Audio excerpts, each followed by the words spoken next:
দেখতে পাচ্ছেন টাঙ্গাইলে একটি প্রতারককে ধরা হয়েছে। সেই প্রতারক এটা সরাই নেই,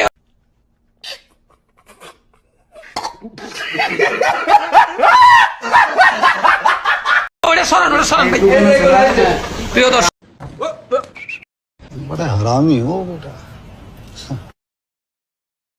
তার ব্যাগে থেকে কিন্তু অনেক বাজে জিনিস পাওয়া গিয়েছে, যেটি আমরা লজ্জার কারণে আপনাদের দেখাইতে পারছি।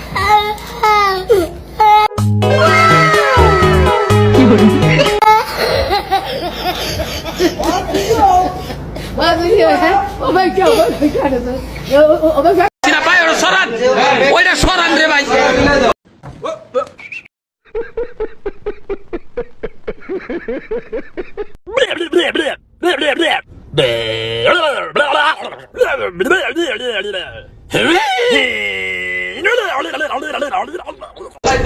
সে খুবই খারাপ একটি চক্র।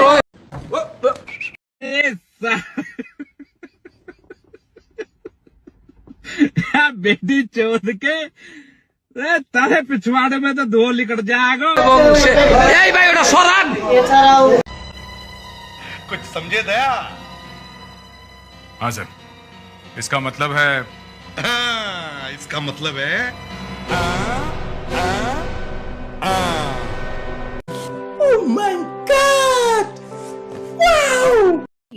बहुत तेज हो रहा है।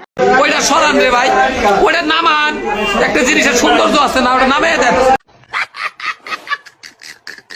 খুইলে দেন। আরে মানুষ লাইভে তোরে ভাই। প্রিয় দর্শক, এখানে কিন্তু এক বিকাশ, এখানে সে বলছেন যে সে ডাচ বাংলা ব্যাংকে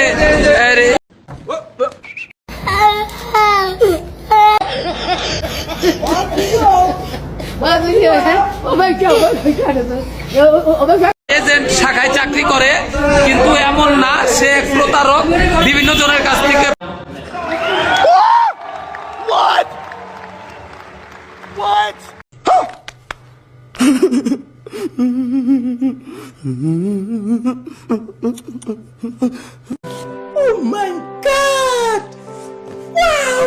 প্রতারণা করে ইতিমধ্যে অর্থ নিয়েছে। এজেন্ট শাখার নাম ভাঙিয়ে এটিকে সাধারণ জনগণ হাতে নাতে আটক করেছে, এবং এখানে অনেক কিন্তু আপনারা দেখতেই পাচ্ছেন গণমাধ্যম কর্মী সহ অনেকেই রয়েছে।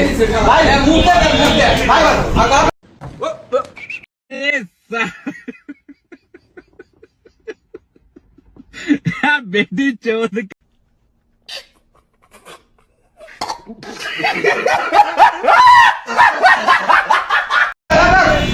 भाई भाई भाई भाई ए भाई bye bye tata goodbye गया।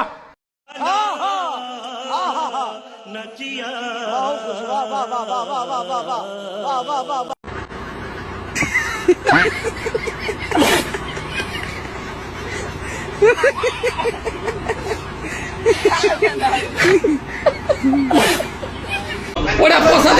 আরে ভাই লাইভে আসছি,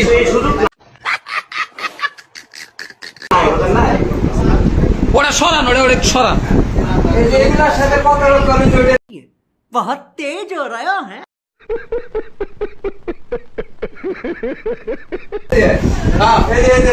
ওরে বাবা, এর লিগাই তো ও এই জিনিসটা নিয়ে ই করছে। প্রিয় দর্শক দেখেন, শুধু তাই নয়, এখানে কিন্তু সে ভিগো লাইভের মাধ্যমে বিভিন্ন জায়গায় প্রতারণা করে থাকে, এবং তার কাছে কিন্তু অনেক আজে বাজে জিনিস পাওয়া গিয়েছে, যেটি পুরুষদের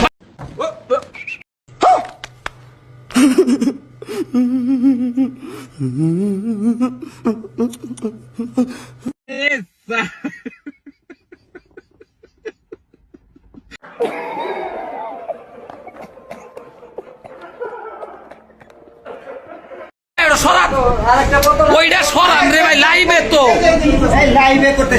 লাইভ করতেছি, স্প্রে রাখেন, কিন্তু ওইগুলা সরান। সেক্সের হয় এক্সপ্রেস। কথা বলে বিভিন্ন মানুষের কাছ থেকে টাকা পয়সা নিয়েছে।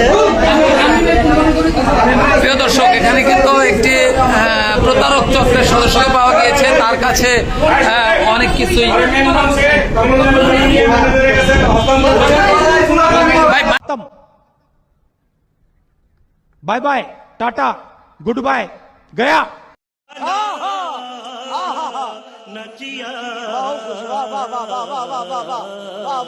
মাইরেন না কেউ ভাই, মাইরেন না, মাইরেন না।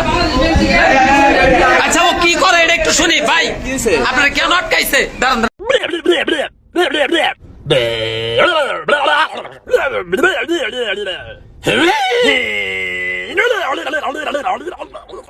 কি করছেন আপনি? 10 লাখ টাকা দিব, 25,000 করে আত্মসাৎ করে নিছে। ওই না কিছু না, আর বাড়ি হলো সিরাজগঞ্জ। ভাই এলাকার নাম ইউজ করে, এই ভাই আপনার নাম কি? এলাকার নাম ইউজ করে 25,000 করে টাকা। এই যে বাড়ি কোথায়? 25,000 করে সিরাজগঞ্জ কোথায়? এজেন্টে দিও। আপনি কি করছেন?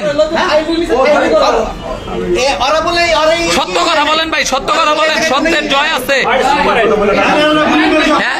আরে ভাই চিল্লাইয়েন না তো, ধরে না কার ভাই, এটা দেন তো ওনার বোঝা যাইতেছে না। স্টেটমেন্টটা নিতে দেন, কেউ মোবাইল নাড়াইন না। মানুষ লাইভে আছে, অসংখ্য মানুষ লাইভে আছে। ভাই আপনার নাম কি? মোহাম্মদ আব্দুল লতিফ, বাসা কোথায়? বাসা সিরাজগঞ্জ। আপনি কি করছেন? লোনের কথা বলে তিনটা গ্রাহকের কাছে টাকা নিচ্ছে। কত টাকা নিছেন? 30 আর 20 50,000। 50,000 টোটাল এখানে হিসাবে আসছে 59,000। ওই যে ডিপিএস এর 500 টাকা এগুলো সব দিনে আপনি 59,000 টাকা দিচ্ছেন? হ্যাঁ 3 দিনে। আচ্ছা এই যে আরো তো ডকুমেন্টস দিচ্ছে, কি কি দিচ্ছেন? আমাদের কাগজপত্র পেপার টেপার নিচ্ছে। কাগজপত্র দিচ্ছেন? না ভাই আছে, আমি আছে। কি কি আসলে? লাইট লাইট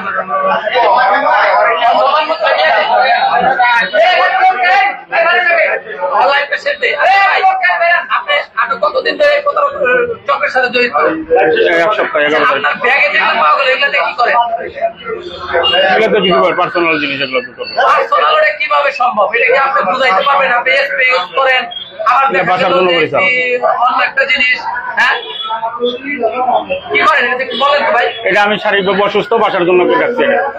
ও আচ্ছা ওটা পার্সোনাল।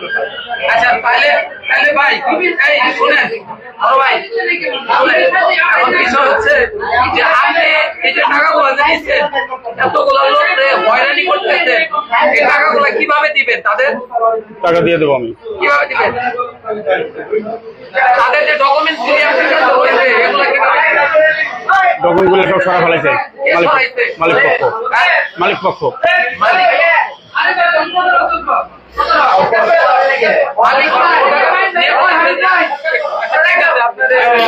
এখন ভাই প্রিয় দর্শক, আপনারা কিন্তু প্রতারক চক্র সে কিন্তু এখানে হাতে নাতে ধরা পড়েছে এবং একাধিক লোকের কাছ থেকে কিন্তু টাকা নিয়েছে এবং এখানে যারা উপস্থিত রয়েছেন তারা অনেকেই কিন্তু ভুক্তভোগী এবং তারা বলছেন এবং উনি স্বীকার করেছেন, সবই বলেছেন যে আমি টাকা নিয়েছি এবং এই প্রতারণা করে নিয়েছি, এমনটাও বলেছেন। কিন্তু এখানে যারা উপস্থিত রয়েছেন তাদের মধ্যে অনেকেই কিন্তু তার ভুক্তভোগী এবং আমরা যারা গণমাধ্যম রয়েছে আমরা অনেক ভাই এই ভাই এই ভাই করেন না, আঘাত করেন না, আমাকে সমস্যা হয় তো ফেসবুকে লাইভ চলতেছে। কি করছে দর্শক তো দেখতে পাচ্ছেন তাকে এখানকার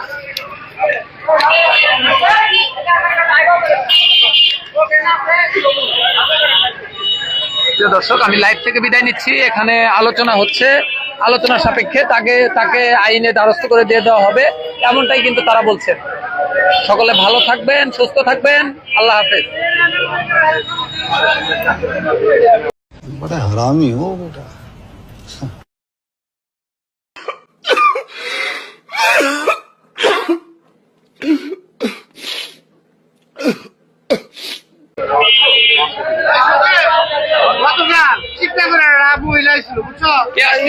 ওটা নিও না, আমার কাছে নিও না।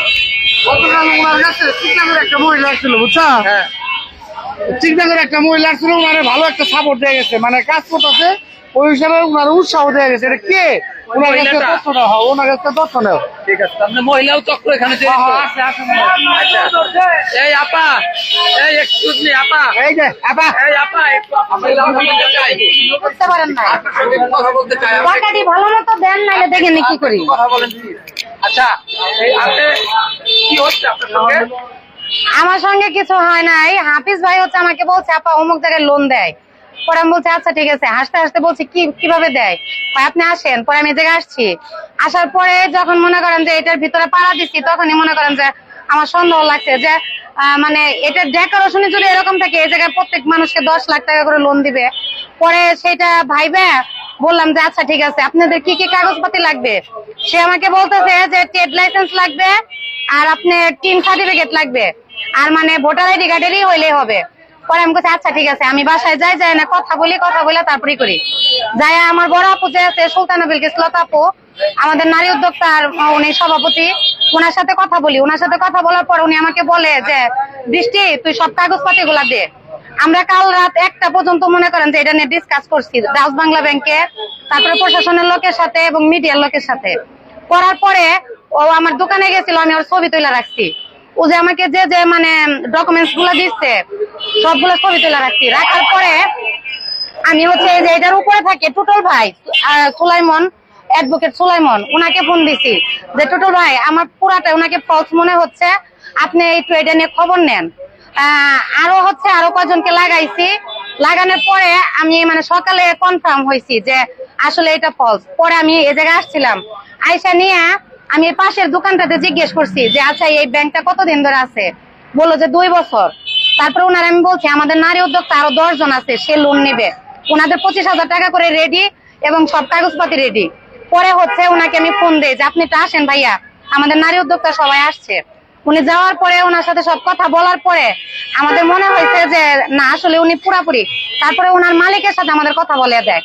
ওই জায়গা থেকে মানে আমরা আরো কনফার্ম হয়েছি যে মানে উনি আসলে ফ্রড। তারপরে মানে আমরা একের পর এক স্টেটমেন্ট নিয়ে ওনাকে ধরাই। সর্বমোট আপনার জানা মতে কয়জনের কাছ থেকে টাকা নিচ্ছে? আমার সর্বমোট জানার মতে মানে আমি এই জায়গায় এসে দেখছি যে 20-25 জন লোকের কাগজপাতি, আর অলরেডি সবাইকে বলছে যে বৃহস্পতিবারে টাকা দিবে। তাই আমার তখন মনে হয়েছে যে এই ব্যাংকটার কত টাকা থাকতে পারে, সবাইকে 10 লাখ টাকা করে নিবে। আবার সবাইকেই মানে বলছে যে একটা অ্যাকাউন্ট নাম্বার দেওয়া হয়েছে আমাকে, বলছে যে এই অ্যাকাউন্ট নাম্বারটাতে আপনি টাকা পাঠিয়ে দিবেন। তখন তো মানে আমার আরো মনে হয়েছে যে ও আমার অ্যাকাউন্ট নাম্বারটা টাকা। পরে আমি বলছি আচ্ছা আপনার অ্যাকাউন্ট নাম্বারটা আমি টাকা পাঠাবো না, আপনি আমার দোকানে আসেন, আপনাকে আমি হ্যান্ড ক্যাশ দিব। পরে হচ্ছে ও টাকার জন্য আমার দোকানে গেছে। পরে আপনি সাংবাদিক খবর দিতে? হ্যাঁ, পরে আমি সাংবাদিক এবং প্রশাসনের লোক খবর দিচ্ছি। আমার মনে হয় আর আমি চাই ওর যথেষ্ট মানে শাস্তি হোক, কারণ আমি নয় বুঝতে পারছি, কিন্তু আরো সাধারণ মানুষকে এইভাবে ঠকিয়ে প্রতারিত করে এই যে টাকাগুলো হাতিয়ে নেয়, অনেকের কষ্টের টাকা। আমাকে যেভাবে বলছে যে আপা 25,000, ও কালকে না হলে আমার দোকানে মিনিমাম 10 বার গেছে টাকার জন্য। পরে আমি বলছি দাঁড়ান, আপনাকে টাকা তো আমি দিবই, আপনাকে আমি কালকে 10টায় হলে টাকা দিব, মানে আজকের কথা বলছি। ও আমাকে বলতেছে আপা আপনার ট্রেড লাইসেন্স না থাকলেও সমস্যা নাই, মানে ও বানিয়ে দিবে। পরে আমি বলছি আচ্ছা এটার জন্য আপনি বানিয়ে দিবেন, কি লাগবে? পরে বলতেছে 1000 টাকা লাগবে। আমি সেই 1000 টাকা ওকে দিছি, বলতে আচ্ছা ঠিক আছে। টিন সার্টিফিকেট সেটাও আমাকে বানিয়ে দিবে, সেটার জন্য আমি 1000 টাকা দিছি। মানে আমার আপু যে কত টাকা দিচ্ছেন ওনাকে? ওনাকে এখন পর্যন্ত মানে সব কাগজপাতি এ টু জেডের জন্য 7,000 টাকা দিছি, আর এমনি হচ্ছে মানে ইয়ের জন্য 25,000 টাকা দিছে। ওরে ওইভাবে টাকাগুলা না দিলে তো আমি ওকে ধরতে পারতাম না, মানে ওর চক্রটা আমি ধরতে পারতাম না। এর জন্যই মানে ওকে মোট এই 37,000 টাকা দেওয়া হয়েছে। হ্যাঁ, ওকে ধরার জন্যই দেওয়া হয়েছে। ভুক্তভোগী আরেকটা কে, তাকে একটু ডাক দেন তো ভাই। এখানে কি আরো কোনো ভুক্তভোগী আছেন? একটু ভুক্তভোগীকে একটু ডাক দেন তো।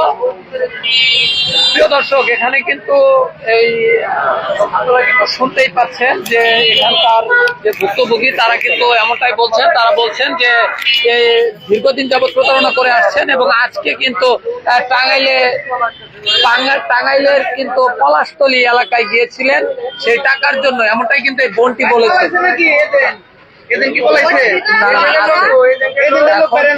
ভিতরে লোক আছে, এজেন্টের জড়িত 100%। এজেন্টের জড়িত আচ্ছা, আপনি যখন টাকা দিচ্ছেন তার আগে আপনি এজেন্টের কারোর সাথে কথা বলেন নাই? হ্যাঁ হ্যাঁ, আমি এবং আমার আপু সুলতানা বিলকিস লতা আপু দুজনে কথা বলছি। আমরা ডাচ বাংলা ব্যাংকে গিয়েছিলাম, ওই জায়গায় গিয়ে আমরা কথা বলেছি। সকাল থেকে মানে আমরা 4-5 জন লোক লাগিয়ে দিয়েছিলাম এবং আমাদের মনে হয়েছে এটার সাথে অনেক বড় একটা টিম জড়িত। পুরাটাকে ধরার জন্য আমরা সকাল থেকে মানে করছি। আবার ও যে আমার দোকানে গেছে সেটার জন্য আমি ছবি তুলে রেখেছি। এবং মানে ওই জায়গায় আরো কয়েকজন লোক ছিল, তারা বলছে যে বৃষ্টি আপু আপনি একটু দেখেন, যেভাবেই হোক মানে এই টিমটাকে ধরতে হবে, কারণ আমাদের টাঙ্গাইলে মানুষকে প্রতারিত করে টাকা নিয়ে যাবে অন্যজনে, আমাদের মানে এটা ভালো লাগে না। আসলে মূলত আমরা নারীদের নিয়ে কাজ করতেছি। ধন্যবাদ ভাই। প্রিয় দর্শক, দেখতেই পাচ্ছেন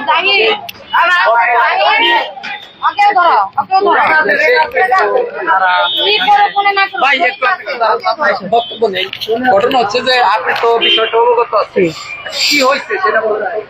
এটা ঘটনা হচ্ছে মানে এটা মাইন ভাইয়ের সাথে যখন হচ্ছে নিয়োগ দিল এখানে আছে, আমি ট্রান্সফার হওয়ার জন্য বলছিলাম যে ভাই আমি থাকবো না। পরে বলছিল যে 1 মাস আগে যাওয়া যাবে না। তো 1 মাস হওয়ার পরে আমি বলছি যে ভাই লোক নিচ্ছেন নাকি। পরে হচ্ছে লোক নেওয়ার জন্য পোস্ট দিছিল। আবার পোস্ট দেওয়ার পরে আমাকে উনি হচ্ছে ওনার সাথে হোয়াটসঅ্যাপে যোগাযোগ করছে, সরাসরি হোয়াটসঅ্যাপ নাম্বার ছিল তো পোস্টের মধ্যে। তো হোয়াটসঅ্যাপ নাম্বার দেওয়ার পরে বলছে যে আমি হচ্ছে এরকম অ্যাকাউন্ট করি, তাহলে সেক্ষেত্রে স্যার আপনি যদি অনুমতি দেন তাহলে আমি হচ্ছে আপনার ওখানে যে আপনার অ্যাকাউন্ট করলে আপনার হচ্ছে গ্রো আপ হবে। মানে এজেন্ট ব্যাংকটা হচ্ছে কম চলতেছে, তো এর জন্য আর কি বলছে যে ওই অ্যাকাউন্ট করলে লোক বাড়বে আর কি, বা লেনদেন ভালো হবে এর জন্য আর কি। তো সেই হিসেবে নিয়ে ওনাকে হচ্ছে আনঅফিসিয়ালি কোনো ধরনের কোনো ডকুমেন্ট পাবে না, কোনো কিছু না। ওর সাথে কথা বলছে উনি হচ্ছে একটা মানে লভ্যাংশের বিষয়টা শেয়ার করছে। শেয়ার করার পরে হচ্ছে উনি এখানে ঢুকার পরে ওই যে চেয়ার টেবিল গুলো সবকিছু মালিকে উপস্থিত থাকে সবকিছু বের করে দিচ্ছে। সবকিছু বের করে দেওয়ার পরে তো ওখানে বসা শুরু করছে। আজকে হচ্ছে মোটামুটি 8 দিনের মতো হবে। তো উনি অনেক কাছে টাকা বাহিরে লেনদেন করছে। ইভেন গতকালকে উনি হচ্ছে এখানে বসে বলছে শাহাবুদ্দিন নামে একজন লোক আছে, ওনার সাথে বলছে যে আমার সমস্যা আছে ভাই, বাইরে যে কথা বলুন, এই কথা বলছে। তখন আমার সন্দেহ লাগছে। তো বিষয়টা আমি শুধু শুনছি মাত্র, এখন এটা কি বিষয়ে যাবে। যারা আসছিল এখানে অনেক লোক আসছে, এসে অনেক ডকুমেন্ট পেয়েছে। হ্যাঁ হ্যাঁ অবশ্যই। আচ্ছা, পেয়েছে। আপনার অফিসে আপনি তো ছিলেন? হ্যাঁ হ্যাঁ। কেউ কি কোনো কিছু ধরেছে বা নিয়েছে এরকম কিছু? এখন আমি ওভাবে ভিড়ের মধ্যে দেখতে পারি নাই, যদি দেখি তাহলে তো মানে আর কি জিনিসটা আমি কি প্রপারলি বলতে পারবো যে আসলে সংরক্ষিত আছে নাকি সবকিছু। ও না, কাগজপত্র আমি যতটুকু দেখলাম মানে অল্প পরিসরে দেখলাম, সেটা সবই সংরক্ষিত আছে। ঠিক আছে। হ্যাঁ, কেউ তো কোনো কিছু নেয় নাই ভিতর থেকে? আমার দেখার মধ্যে কেউ নেয় নাই, যেহেতু অনেক ধরনের লোকজন আছে। আপনারা কিন্তু দেখতেই পারলেন যে টাঙ্গাইলে কি একটি প্রতারক চক্রের। ঠিক আছে ভাই, সমস্যা নাই। এখন প্রতারক চক্রটি কিন্তু ইতিমধ্যেই ধরা হয়েছে এবং তার সঙ্গে কে কে জড়িত রয়েছে সেটি কিন্তু এখন খতিয়ে দেখার চেষ্টা। ধন্যবাদ সকলকে। সকলে ভালো থাকবেন, সুস্থ থাকবেন। আমি সাংবাদিক মোহাম্মদ সজীব মিয়া পেজ থেকে আমি মোহাম্মদ সজীব মিয়া বিদায় নিচ্ছি। আল্লাহ হাফেজ।